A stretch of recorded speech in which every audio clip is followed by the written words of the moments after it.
Assalamualaikum warahmatullahi wabarakatuh. Selamat pagi, siang, sore, dan malam. Eh, Pada kesempatan kali ini, kami dari kelompok 10 ingin mempresentasikan hasil dari diskusi kami yang berjudul Kemitraan, Pembentukan Operasional dan Perubahan Kepemilikan. Namun, sebelum masuk ke dalam materi, izinkan kelompok kami ingin memperkenalkan diri terlebih dahulu. Nah, kelompok kami beranggota 4 orang. Yang pertama ada Aldi Sinai Ferdianto Simbolon dengan NPM akhir 079. Yang kedua ada saya sendiri dengan Muhammad Syaiful Anam dengan NPM akhir 069. Yang ketiga ada Iqbal BJJ dengan NPM akhir 212. Dan yang terakhir ada Gio Monang dengan NPM akhir 106. Baik, untuk yang selanjutnya yaitu mengenai karakteristik kemitraan, yang mana kemitraan didefinisikan sebagai asosiasi antara dua orang atau lebih untuk menjalankan bisnis bersama demi memperoleh keuntungan. Berdasarkan konsep agensi bersama, setiap mitra bertindak sebagai agen kemitraan dengan wewenang yang mengikat mitra lainnya. Selanjutnya yaitu memiliki tanggung jawab tidak terbatas, yang artinya jika kebangkrutan, aset pribadi mitra dapat digunakan untuk melunasi utang. Selanjutnya yaitu mengenai anggaran dasar kemitraan. Yang perjanjian kemitraan sebaiknya tertulis dan memuat yang pertama yaitu jenis produk atau layanan dan rincian operasional.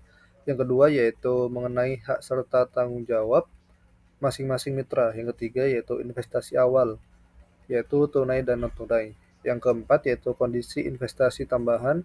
Yang kelima yaitu ketentuan penarikan aset. Yang keenam yaitu rumus pembagian laba dan rugi. Yang ketujuh yaitu tata cara pembubaran persekutuan. Oke, untuk selanjutnya yaitu mengenai pelaporan keuangan kemitraan. Nah, laporan akuntansi diperlukan untuk tiga pihak utama. Yang pertama yaitu mitra, yang kedua kreditor, dan yang ketiga yaitu IRS atau pajak. Setiap mitra memiliki akses terhadap pembukuan. Meskipun tidak membayar pajak federal langsung, kemitraan wajib melaporkan informasi agar tiap mitra membayar pajak penghasilan bagiannya. Laporan tahunan juga wajib disiapkan untuk inspeksi publik.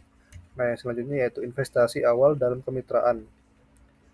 Semua properti atau aset yang dibawa ke persekutuan menjadi aset bersama, yang sebagai contohnya yaitu as dan bag, masing-masing menyetor 20.000 dolar.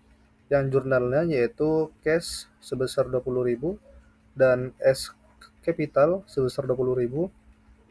Selanjutnya yaitu cash sebesar 20.000 dan back capital yaitu sebesar 20.000.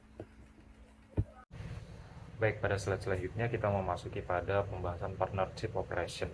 Jadi apa itu operasi partnership? Jadi pada dasarnya partnership operation ini mirip dengan bentuk organisasi bisnis lain, namun ada beberapa hal khusus yang dapat membedakannya.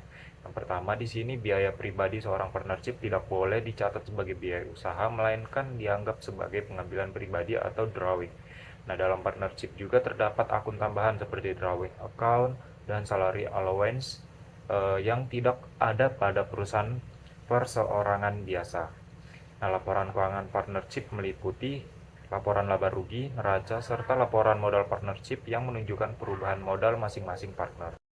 Nah, untuk selanjutnya di sini membahas mengenai profit and loss sharing agreement, yang mana dalam partnership jika tidak ada perjanjian khusus, laba dan rugi biasanya dibagi sama rata di antara partner, namun seringkali partner membuat perjanjian pembagian laba dan rugi dengan rasio tertentu.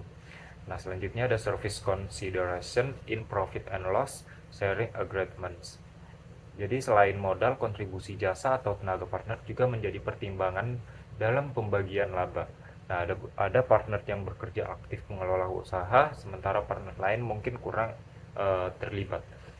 Dan untuk selanjutnya ini capital as a factor in profit sharing agreements, yang mana modal yang disetor partner sering dijadikan dasar dalam perjanjian pembagian laba rugi, yang mana artinya besar kecilnya laba yang diterima partner bisa ditentukan sesuai dengan porsi modal yang mereka investasikan. Namun harus jelas modal mana yang dijadikan acuan, apakah saldo modal awal, saldo modal akhir, atau rata-rata modal selama periode. Baik teman-teman, selanjutnya yaitu terkait dengan pembelian kepemilikan dari rekan yang sudah ada. Nah, jadi dalam artiannya itu dalam sebuah usaha berbentuk persekutuan atau partnership, ada bagian kepemilikan atau modal yang dimiliki oleh setiap rekan atau partner. Nah, kalau ada orang yang baru yang ingin masuk usaha ke usaha tersebut atau ada partner lama yang ingin menjual sebagian atau seluruh kepemilikannya, maka yang terjadi adalah transaksi antar partner, bukan bukan lagi transaksi dengan usaha. Nah, jadi transaksi ini tuh tidak menimbulkan pencatatan pada buku besar persekutuan karena dianggap sebagai urusan pribadi antar partner.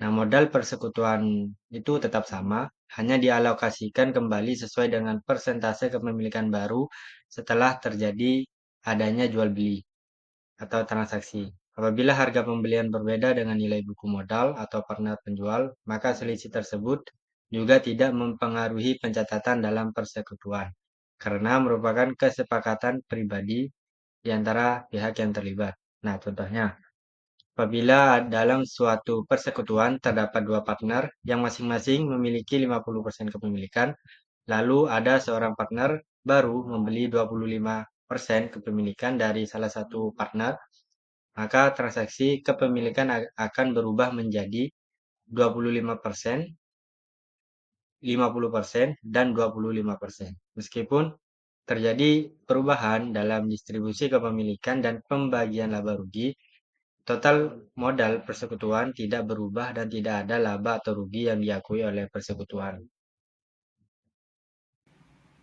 Selanjutnya, pemisahan kemitraan berkelanjutan akibat kematian atau pensiun. Dalam sebuah kemitraan, ada saat di mana salah satu partner pensiun atau bahkan meninggal dunia. Peristiwa ini disebut dissociation. Artinya, hubungan hukum dan bisnis partner tersebut dengan perusahaan berhenti, tapi bisnisnya tetap bisa berjalan dengan partner yang tersisa. Menurut Undang-Undang Kemitraan atau UPA, partner yang keluar berhak menerima nilai dari bagian kepemilikannya. Nilai ini disebut buyout price. Cara menentukannya ada hitung berapa yang akan ia dapat jika semua aset dijual lalu dibayar setelah dikurangi utang. Atau berapa nilai bisnis jika dianggap tetap berjalan tanpa dirinya. Atau partner yang keluar berhak atas nilai yang lebih tinggi dari dua cara tersebut, ditambah bunga sampai benar-benar dibayar. Bagaimana pencatatannya dalam akuntansi? Jika yang dibayarkan sama dengan saldo modal partner, cukup catat pengurangan modal partner dan kas keluar. Jika dibayarkan lebih besar dari modal yang tercatat, bisa dianggap bonus untuk partner yang keluar sehingga modal partner yang tersisa berkurang. Bisa juga dianggap adanya goodwill atau nilai yang lebih tidak tercatat di laporan keuangan lalu diakui sebesar selisihnya. Dan bisa juga dilakukan revaluasi penuh modal kemitraan untuk mencerminkan nilai bisnis yang sesungguhnya. Jika dibayarkan lebih kecil dari modal yang tercatat, bisa bisa dianggap bahwa aset kemitraan selama ini terlalu tinggi nilainya, sehingga dilakukan penyesuaian turun, atau dianggap sebagai bonus untuk partner yang tersisa karena mereka untung membayar partner keluar dengan harga yang lebih murah. Yang terakhir ada kemitraan terbatas. Pada kemitraan biasa, semua partner punya tanggung jawab tak terbatas. Artinya kalau bisnis rugi besar atau punya banyak hutang, harta pribadi partner bisa ikut dipakai untuk melunasi. Nah, untuk mengatasi risiko itu, muncullah bentuk khusus disebut kemitraan terbatas atau limited partnership. Dalam kemitraan terbatas, ada dua jenis partner. Partner yang pertama the general partner, yaitu mengelola usaha sehari-hari dan bertanggung jawab penuh atas semua kewajiban, bahkan dengan harta pribadi. Dan yang kedua ada limited partner, hanya sebagai investor, tidak boleh ikut mengelola bisnis dan risiko mereka terbatas, hanya sebesar modal yang sudah disetor.